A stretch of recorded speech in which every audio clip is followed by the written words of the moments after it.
권서에 대해서 들어보신 적 있으세요? 권서요? 저희 어머니가 권사신데 권사 말고는 권서 못 들어본 것 같아요. 아니요, 몰라요. 권서에 대해서 처음 들어봤어요. 뭐요? 권서? 권서요. 권서? 권서 처음 듣는데요. 들어본 적이 없는데요. 한국의 교회가 세워지는데 권서가 굉장히 중요한 역할을 했습니다. 지금 제가 들고 있는 이 성경책은 우리나라 최초의 쪽복음이라고 합니다. 예수선교 누가복음 전서라고 쓰여 있는데요. 심양에서 존 로스 선교사님이 최초의 한글로 번역한 쪽복음입니다. 이 성경책은 전 세계적으로 지금 원본은 딱 2권 있습니다. 한 권은 영국 성서공회에 있고 한국은 우리 한국 성서공회에 있습니다. 근데 제가 가지고 있는 이 누가복음 전서 쪽복음은 원본은 아니고 영인본이라고 합니다. 근데 영인본도 전 세계적으로 1000권밖에 찍지 않았습니다. 원본을 그대로 만든 것인데 대부분 다 도서관에 있기 때문에 개인이 소장하는 경우는 많지 않습니다. 근데 제가 어떻게 해서 이 우리나라 최초의 복음서 쪽복음 그 영인본을 제가 가지고 있습니다. 이 누가복음 이 쪽복음을 존 로스 선교사님이 번역을 하고 서상륜이라는 사람이 이 쪽복음을 들고 우리나라에 들어오게 됩니다.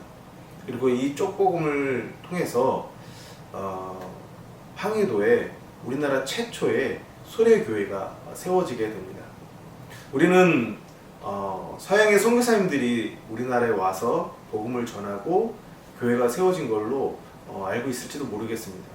그러나 우리 한국교회는 선교사님이 오기 전에 이 쪽복음이 이 하나님의 말씀이 먼저 이 땅에 들어오게 됐고 이것을 읽은 사람들이 세례를 받기를 원했고 그리고 그 사람들이 세운 교회가 황해도에 있는 우리나라 최초의 소래 교회입니다. 그래서 우리나라에서 복음이 증거되고 확산되는 데 있어서 이 쪽복음을 들고 다니면서 나누어졌던 권서라는 사람이 굉장히 중요한 역할을 했습니다.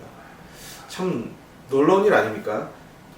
요즘은 정말 훌륭한 목사님들 말씀도 많고 그런데 그때 당시에는 뭐 그런 것도 없고 그냥 이 쪽복음 하나밖에 없었습니다. 근데 이거 들고 다니면서 사람들한테 나눠줬는데 그거 자체만으로도 우리나라에 엄청난 부흥의 역사가 있었던 겁니다.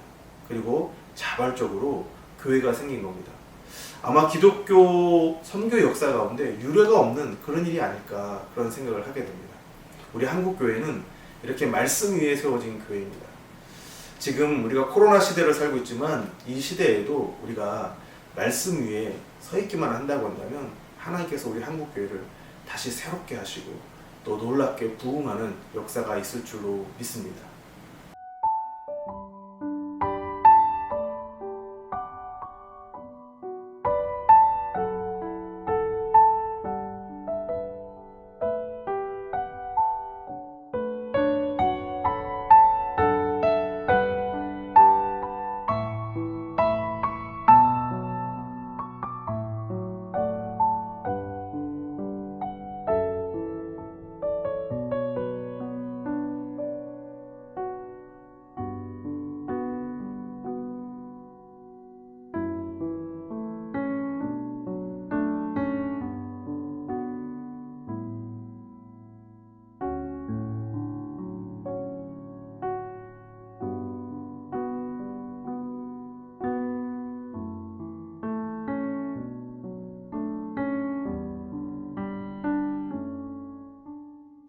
저는 이 복음이라는 게 원래 선교사님들을 통해서 처음 들었다고 생각했는데 이미 그 이전부터 하나님께서는 또 다른 당신만의 놀라운 방법으로 복음을 이 대한민국 이 땅 가운데 전하고 계셨다는 그 사실이 되게 은혜가 되는 것 같아요. 그래서 좀 알지 못했던 부분들을 새롭게 알게 돼서 감사한 시간이었던 것 같고 선교사님들 뿐만 아니라 되게 우리가 생각할 수 없는 다양한 부분들을 통하여서 이미 일하고 계셨다는 것이 좀 대한민국 국민으로서 또 이 대한민국 땅에서 하나님을 믿는 자녀로서 큰 위로가 되는 것 같습니다.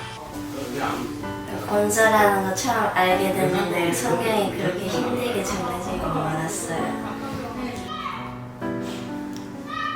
권서라는 거를 이걸 통해서 처음 알게 됐는데 선교사님들이 들어오시기 전에 이렇게 성경을 전하는 사람들이 있었다는 거에 대해서 처음 알게 되어서 되게 감동이었고 하나님께서 그렇게 또 일하고 계셨던 거에 대해서 새롭게 알게 된 계기였던 것 같아요. 아, 권서라는 게 그런 거예요?